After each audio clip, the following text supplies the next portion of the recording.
We're reliving those glorious moments all the way back to 1996. In fact, the official day that we will be celebrating is on Tuesday, the 3rd of February. That was the date where South Africa beat Tunisia 2-0 and lifted that 1996 Africa Cup of Nations trophy. Remember, this was an important unifying moment for South Africa. Just a year prior, we had that 1995 Rugby World Cup. President Nelson Mandela strategically using sport to unify our nation. And so for more in-depth understanding of this moment, we are now virtually joined by Zelda la Grange, and you'll know her. She's a woman who served Nelson Mandela for almost 20 years in many roles as his closest aide, and she's now an international speaker, motivator, and she's an author as well. Zelda, thank you so much for joining us. We're all reminiscing, we're celebrating, we're thinking of those moments. I'm going to give away my age if I tell you how I remember the 1996 Africa Cup of Nations. But we've been asking everyone this morning, what comes to mind when you think about that day? So I have to start off by asking you that, because it's not just those typical moments, right? It's not just seeing that trophy, it's not just the celebrations. I'm sure there's other standout moments that come to mind for you. Good morning to you, Stacey, and to your viewers. What a remarkable day in the history of South Africa that was. And thank you very much for SABC for actually celebrating and honouring that day again. You mentioned the Rugby World Cup, the year before, but this AFCON trophy and victory was really the rubber stamp to say that South Africa and South Africans were unstoppable. And Madiba was so incredibly happy about this victory. The footage that you showed earlier of him, in the stadium where he jumped up and he celebrated when Mark Williams scored.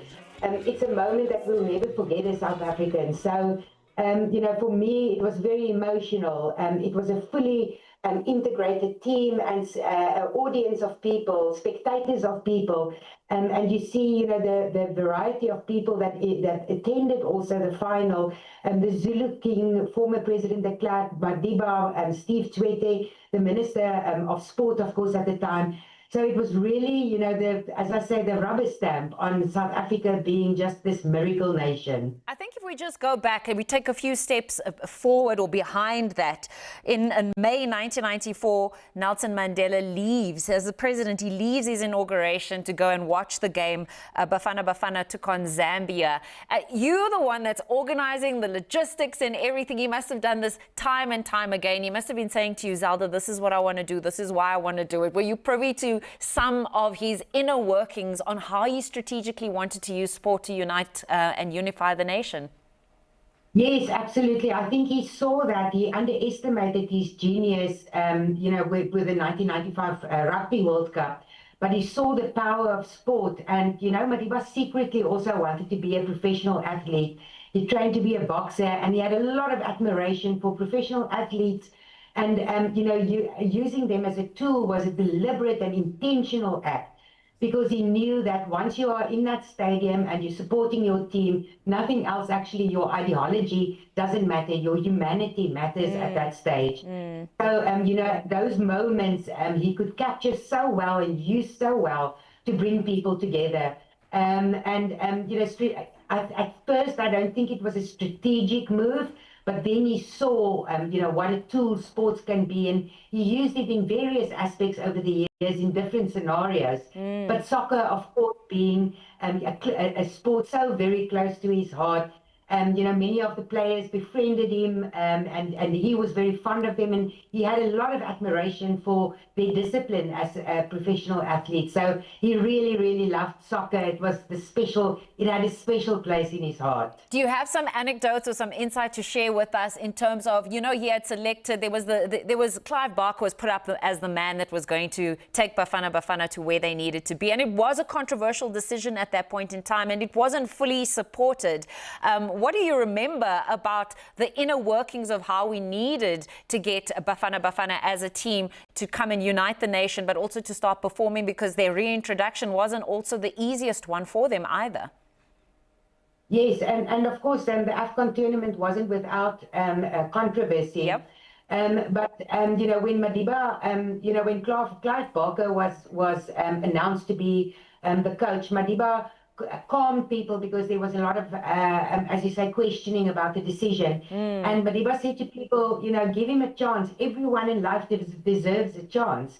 And give him a chance. And of course, afterwards, Clive gave his medal to Madiba, hung his medal over Madiba's neck.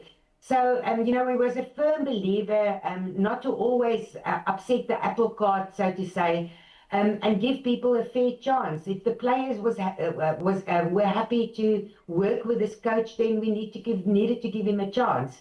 So, and of course, with all the political ramblings around Nigeria, boycotting the tournament, it was a time where Madiba just wanted us to focus on the sport and forget about all the other noise. And because he knew that we as a nation needed to stand behind this team to give this team the strength and the courage to win this trophy. He was a man of routine. He often had certain habits that he wouldn't change and certain habits that would help him, obviously, as a president, but also in some of these moments where he wanted to make sure that he was unifying the nation. What did he do around that time? I know there was the conversation at the Sunnyside Hotel there. Do you recall what was said? Anything that stood out for you? Because I know you've taken so many years of working alongside him, and you've even extrapolated that to help people understand how they can apply those lessons to their lives. But do you recall anything from those conversations prior to the game? Yes, I have to say to you that I can give away my age. This day 30 years ago is very vivid in my memory. I was old enough already by then to remember everything. But the details of the conversation, is not clear to me. What I can remember is that he saw the team on a number of occasions, and really inspired them and wanted them to be strong and to be courageous. Because coming from from being boycotted and South Africa, the sanctions and so on, and not being able to play, he knew that this team, it was a new field for them playing, and that they needed that courage and inspiration. And he wanted them to know that his representation there and speaking to them individually before almost every match, he wanted them to know that he carried the approval and the support of every South African. And I think, psychologically, that played a huge role in the team winning. Of course, I still, I'm going to be biased and say it's still the best team we've ever had in terms of Bafana Bafana. I'm sorry for the new guys.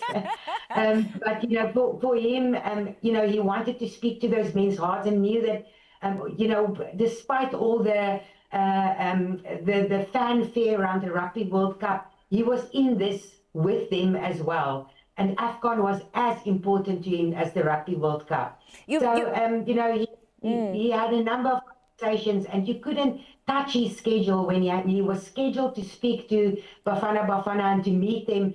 He would cancel everything else. There's few things in life that he wasn't sacred about, but his time, and specifically also during this tournament, was untouchable. We had to move mountains to make it work, and for him to get to spend enough time with the boys. It's probably a question that you are always going to grapple with, which is, what exactly was it? We asked Roger de Sá earlier on when we chatted to him, Mark Fish earlier on. We were like, did you understand the full weight of what was happening at that point in time, or were you just moving moment by moment? But it seems like it was a moment really set up with perhaps divine intervention, the way things happened, the way it affected the nation. Like you said earlier on, perhaps it wasn't even as thought through, as strategic as we think. But when you reflect back on it, what do you think it was that motivated the country, the players, each individual player to say, this is a moment that's going to move my nation? Was it just, him coming back and unifying the country in general that we could see politically, that it was something that was changing? Or are there other touch points when you reflect upon it that you say, perhaps it was this or perhaps it wasn't this? When you think about it, what do you think it was? Yes, I must say to you, Stacey, it's still unbelievable to me, and these moments that stand out, but I was nearly surviving at that point. We were so overwhelmed by the world wanting attention from Nelson Mandela. But I must say to you that in my latest book, What Nelson Mandela Taught Me, I grappled with that question as well, and I've come to the conclusion, and of course this is my opinion only, that, Madiba reflected the best in all of us. It was almost impossible for us to believe that you could be this wonderful human being, so forgiving, without resentment, so wonderful in just being a human being. And we all admired that as humans, and that inspired people because he reflected the best in all of us. And so that united us as a nation, and that gave people the strength during a tournament like that to say, let's forget all our differences. Let's forget everything that divides us at this point. Let's stand together because this is our national symbol, Bafana Bafana. This is our team. So, I've come to the conclusion it's really that reflection, making every person in South Africa feel that they belong. That is something that he captured and that he was very well, brilliantly reflecting in people. So Zelda, as I let you go, just a short two-part question, then what would you want South Africans to be reminded of as we celebrate that class of 1996? What's a standout lesson that you just want, if you could speak to the nation and address them as you are now on Agenda on SABC News, what are you saying to South Africans as a reminder that you took all the way from back then to keep us going, to remind us that actually there's a bright future ahead of us? Very few people actually comprehend what it's like to spend 27 years in prison, of which 18 years on that small prison cell. Yet Nelson Mandela and others never gave up hope. Think about, after 10 years and after 15 years, how, emotionally that must be, how you must be challenged on all levels of your humanity. Being in a closed environment like that. But Madiba never lost hope. And that is something he wanted to leave with us, is that there's always hope. So if they could remain hopeful, what is it that we need to remain hopeful about the future of South Africa? Those moments in sport history in South Africa where we show that we can be one nation. We need to remember what it was like and teach younger people also that we can be that again, because South Africa is exactly that nation. We haven't changed. We are exactly that nation that won AFCON, that won the Rugby World Cup, and they did great things, and we need to hold on to that hope. So I think that is what Madiba wanted us all to remember, is forget everything, forget ideology. We are one nation. We are a miracle nation, as seen still today by the world. And we need to capitalize on that and move forward. I love that. As I let you go, tell South Africans, what are you busy with now? Because, you've had to evolve yourself as a person, as an author, as you said. But what keeps you busy nowadays, Zelda? Well, I do speaking engagements. I share the lessons that I've learned from Madiba about compassion, about empathy, about listening to understand rather than to respond.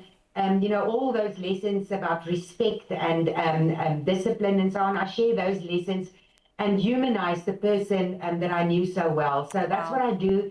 I've published 2 books, as you know, Good Morning, Mr. Mandela, and What Nelson Mandela Taught Me. And I speak to quite a bit of foreign visitors to South Africa, business people that come for incentive tours to South Africa. And I wish South Africans had the opportunity to see our country through the eyes of those visitors. It's beautiful to see and to experience how much hope people have for us. So we need to start believing in that ourselves again. I love that. And as I mentioned, we want to bring you back onto the agenda. Let's, delve into those books and the material matter there, and let's continue to inspire the nation. But thank you so much for chatting to us, Zelda. You served alongside President Nelson Mandela for over 20 years, or almost 20 years, I think it was. And, just sharing those insights, it adds another level of color to the conversations we're having about that class of 1996. So we have been chatting to Zelda la Grange. She served alongside and served President Nelson Mandela, as I mentioned, for almost 20 years. She's now an international motivational speaker, and she was just sharing some of her reflections, reminiscing about that 1996 AFCON time when we lifted the trophy for the first time on home soil after a 33-year exile from international football. That's where we're going to leave your agenda sport, but don't go anywhere. We still got insightful conversations coming up. Griselda is standing at the ready for that, so we'll see you on the other side of this.